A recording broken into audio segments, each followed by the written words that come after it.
अस्सलाम वालेकुम फ्रेंड्स, देसी एंड स्पाइसी फूड में खुशामदीद। आज हम लाए हैं ठेले पे मिलने वाली चटपटी सी स्पाइसी सी तवा कलेजी की रेसिपी, जिसको आप बहुत ही झटपट से और घर के मसालों से मज़ेदार सी कलेजी को रेडी कर सकते हैं, जो खाने में बहुत ही मज़े की और बहुत ही सॉफ्ट लगती है। और जिन लोगों को शिकायत होती है कि उनकी कलेजी सख्त हो जाती है, तो आज की वीडियो उनके लिए बहुत ही ख़ास है। और वीडियो को आपने लाजमी एंड तक देखना है, बिल्कुल भी स्किप नहीं करना। वीडियो पसंद आएगी तो लाइक ज़रूर करना है। तो चलें स्टार्ट करते हैं।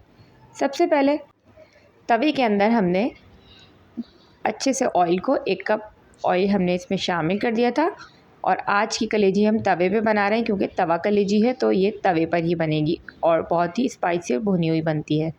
कलेजी को मैंने पहले से अच्छे से वॉश करके सिरके के पानी में भिगो लिया था। और अब हमने छोटे छोटे इसके साइज़ छोटे छोटे बोटियाँ कर ली हैं, जिस तरह से बाज़ार में मिलती है, क्योंकि ये खाने और पकाने में बहुत ही सिंपल और आसान रहती है। इसका साइज़ छोटा होता है तो ये बहुत ही फ्लेवरफुल बनती है। तो बस इसको हमने ऑयल के अंदर अच्छे से फ्राई करना है, और इस तरह से फ्राई करना है कि जो इसका पानी है वो अच्छे से ड्राई हो जाए। और कलेजी हमारी ज़बरदस्त सा कलर इसका चेंज होने तक हम इसको पकाएंगे। तो यहाँ कलेजी हमारी ज़बरदस्ती फ्राई हो रही है, तो चैनल को जल्दी से जाकर सब्सक्राइब कर दें और साथ ही बेल आइकन को लाजमी प्रेस कर दें, ताकि आपको हमारी हर आने वाली वीडियो का नोटिफिकेशन मिलता रहे। और वीडियो पसंद आए तो लाइक और कमेंट्स लाजमी क्या करें, क्योंकि आपके लिए हम मज़े मज़े की रोज़ाना रेसिपीज़ लेकर आते हैं। और हम ला रहे हैं आपके लिए रमज़ान स्पेशल रेसिपीज़। तो रमज़ान की सारी स्पेशल रेसिपीज़ को देखने के लिए चैनल को लाजमी विज़िट करें। तो यहाँ कलेजी का कलर हो चुका था चेंज, पानी भी इसका ड्राई हो चुका था। तो मैंने 2 खाने के चमचे इसके अंदर अदरक लहसुन का पेस्ट शामिल किया है। तो पेस्ट शामिल करने के बाद अच्छे से हम इसको मिक्स करेंगे और 1 से 2 मिनट के लिए और पकाएंगे, ताकि जो इसका पानी है वो भी ड्राई हो जाए और अदरक लहसुन की स्मेल अच्छे से ख़त्म हो जाए। तो यहाँ हमारे ज़बरदस्त सा अदरक लहसुन भून रहा था और लगभग 1 मिनट हो चुका था।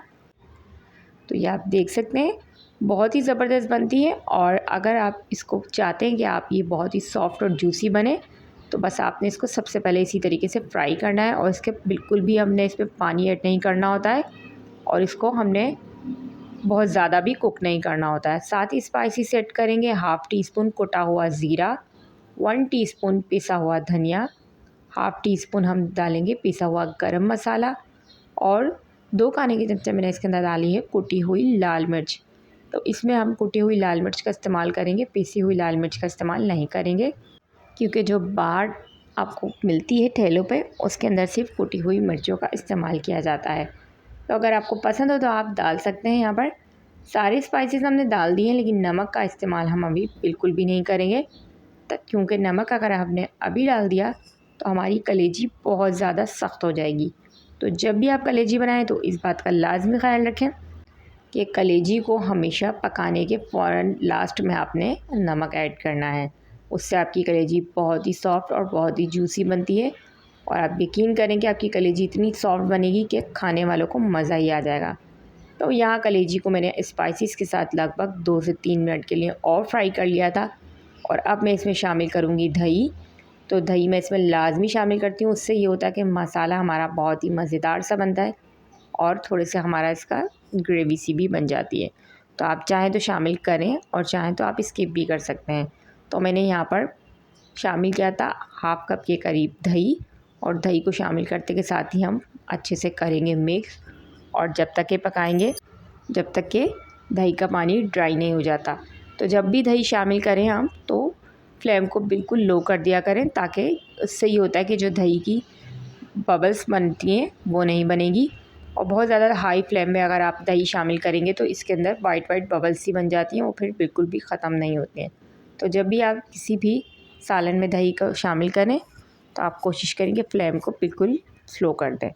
तो यहाँ दही का पानी खुश्क करने के लिए हमने इसको पहले अच्छे से मिक्स कर दिया था, उसके बाद हमने इसकी फ्लेम को थोड़ा सा तेज़ कर दिया था। और बस यहाँ पर लास्ट में मैंने इसके अंदर शामिल करी थी कसूरी मेथी, और साथ ही मैंने लास्ट में इसमें अपना नमक का इस्तेमाल करूँगी, क्योंकि मेरी कलेजी बिल्कुल टर्न हो चुकी है, दही अच्छे से भुन चुका था। और ज़बरदस्त सी आप ये देख सकते हैं कलेजी बिल्कुल रेडी हो गई है। नमक मैंने इसमें 1 टीस्पून लास्ट में शामिल किया था। तो बस अच्छे से हम इसको करेंगे मिक्स, और मिक्स करने के बाद लास्ट में मैं इसके अंदर कोयले का दम लाज़मी लगाऊंगी, क्योंकि आपको पता है कोयले की स्मोक से बहुत मज़े की कलेजी का फ्लेवर आता है जो खाने में बहुत मज़ेदार लगता है। तो बस कलेजी मेरी मिक्स करने के बाद लास्ट में कोयले को मैंने पहले से ढका लिया था, और यहाँ मैं कोयले को दम लगाकर फ्लेम को कर दूंगी ऑफ़, और 2 मिनट के लिए मैंने इसको ढककर अच्छे से रख देना है। तो गर्मा गर्म कलेजी को आप अफ्तारी में, सहरी में भी बना सकते हैं, और ये बहुत ही मज़े की बनती है और बहुत ही हेल्दी भी होती है। तो इसको आप लाजमी ऐड करें इस तरह के खानों का आप अफ्तारी में। तो बस कोयले का दम लग चुका था, बहुत ही ज़बरदस्त सी खुशबू आने लगी थी, और यहाँ कोयला मैंने अब हटा दिया था, और यहाँ पे कलेजी को कर दूँगी मिक्स, और बस अब हम इसको सर्व करेंगे। तो गर्मा गर्म चपातियों के साथ आप इसको सर्व करें। बहुत ही मज़ेदार, बहुत ही झटपट सी हमारी ये तवा कलेजी बन चुकी थी, और इतनी सॉफ्ट और इतनी जूसी बनती है कि जब आप इसको बनाएंगे तो आप यकीन करें कि ये खाने वाले यकीन नहीं करेंगे कि ये आपने घर में बनाई है। तो चटपटी सी कलेजी की रेसिपी आपको कैसी लगी आपने लाजमी बताना है कमेंट्स में। इंशाल्लाह मिलती हूँ आपसे एक और मज़ेदार सी रेसिपी के साथ। तो जब तक के रखें अपना बहुत सारा ख्याल, और मुझे रखें दुआओं में याद। मिलूँगी एक और मज़ेदार रेसिपी के साथ, जब तक के लिए अल्लाह निगहबान।